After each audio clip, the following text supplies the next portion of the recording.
Guys एक पंगा हो गया, साहिल को रोक लिया, पता नहीं क्या दिक्कत हो गई है।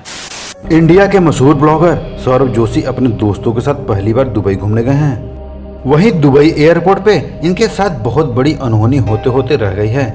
जी हां, आपको बता दें कि सौरभ जोशी के फ्रेंड साहिल को पासपोर्ट वेरीफाई करते समय रोक लिया जाता है। आपको बता दें कि साहिल के आधार कार्ड से उनके पासपोर्ट पर डेट ऑफ बर्थ मैच नहीं कर रहा था।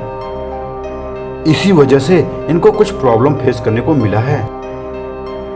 वहीं दुबई एयरपोर्ट ने कुछ कानूनी कार्रवाई करने के बाद इनको रिलीज कर दिया है। वहीं सौरभ जोशी ने कहा है कि पासपोर्ट पर इस तरीके का प्रॉब्लम इंडिया के पासपोर्ट ऑफिस से हुआ है, जो कि यह बिल्कुल गलत है। वहीं आप सभी को क्या लगता है, डॉक्यूमेंट पे इस तरीके का प्रॉब्लम इंडिया में ही फेस करने को मिलता है या किसी और देश में? अपना राय कमेंट बॉक्स में जरूर दें। धन्यवाद।